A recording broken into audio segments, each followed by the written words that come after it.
Today, we're going to unpack a really powerful story. It's all about leadership, risk, and, believe it or not, the surprising danger of everyone agreeing with you. It's a lesson from a fable that's centuries old, but you'll see it play out in boardrooms, well, every single day. And this quote, this is the heart of it all. Think of it as a warning sign. When a leader only ever hears applause, when they're only getting positive feedback, that's when they're at their most vulnerable. And we're about to see how this exact idea brought down two very different leaders in two very different worlds. Okay, so let's meet our two main characters. On one hand, you've got this mighty lion from an ancient fable, the undisputed king of the forest. And on the other, a visionary CEO from our modern tech world. They're separated by centuries, but they're connected by one single fatal flaw. They both lived inside an echo chamber. And when you look at their worlds side by side, it's pretty uncanny how similar they were. The lion, he had his council of animals who just told him what he wanted to hear. The CEO, he had a team of agreeable consultants. In both cases, they built a culture where everyone nodding along, that unquestioning loyalty was seen as a strength, as a positive thing. This is basically the soundtrack to the lion's life. Just imagine hearing things like this every single day. Your instincts are flawless. My lord, your roar makes the sun rise. After a while, that constant praise isn't just nice to hear. It becomes the only reality you know. It started to make the lion believe he was actually infallible. And here's the modern version of that. It's the same dynamic, just with different job titles. Every idea the CEO had was brilliant. The consultants, well, they were paid big bucks to reinforce his vision, not to actually challenge it. And any manager who jumped on board quickly was praised as a top performer. The CEO mistook all that echoing for genuine agreement, and even worse, for actual competence. But, in every echo chamber, if you listen closely, one voice eventually breaks the harmony. And that's where our heroes come in. The real heroes of these stories aren't the ones who agree. They're the ones who have the courage to say, hang on a second. This is the big moment. The lion announces a plan to hunt near a really dangerous ravine, and of course everyone cheers. But the fox steps up and offers this wise, kind of beautiful warning. He isn't challenging the lion's power directly. He's making a respectful point about reality. See, the fox is loyal to the outcome, keeping the kingdom safe, not just to the lion's ego. So how did the council react to this piece of wisdom? Well, with pure hostility. They don't argue with the fox's logic about the ground. They go straight for his loyalty. Do you doubt the lion? Are you saying you're wiser than the king? This is the immune system of an echo chamber kicking in.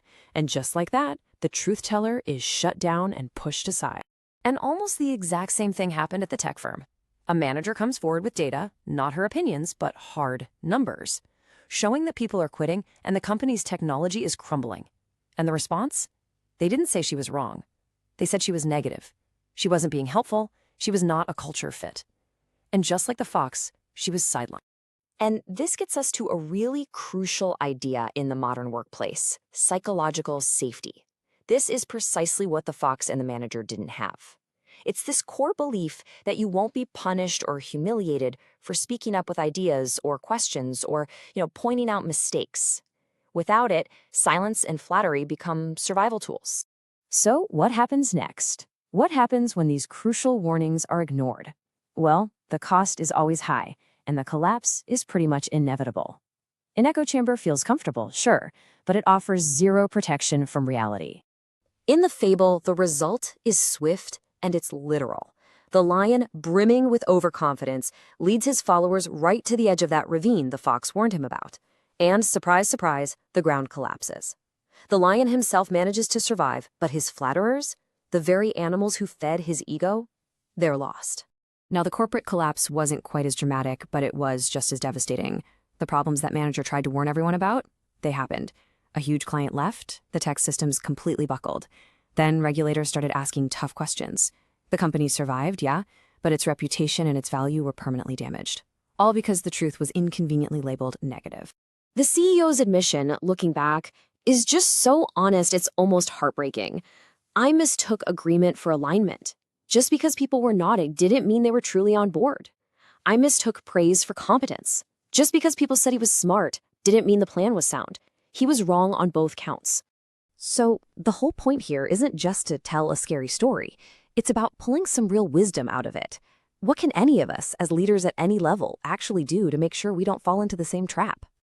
Okay, so here are 4 things. First, reward disagreement. I'm serious. Don't just tolerate it. Actively praise the person who brings you data that challenges your assumptions. Second, you have to institutionalize dissent. Create formal systems for it, like red teams, whose whole job is to poke holes in a plan. Third, value true loyalty. The person who helps you avoid a disaster is way more loyal than the person who just tells you you're a genius. And finally, audit your own ego. Regularly ask yourself who on my team disagrees with me. And if you can't name anyone, that's a huge red flag. And that brings us to the final, and I think more hopeful, moral of the story. We started with that warning about a leader walking alone into danger. Well, the antidote is right here. A leader who actually listens to the truth, especially when it's uncomfortable, is a leader who will build something that lasts.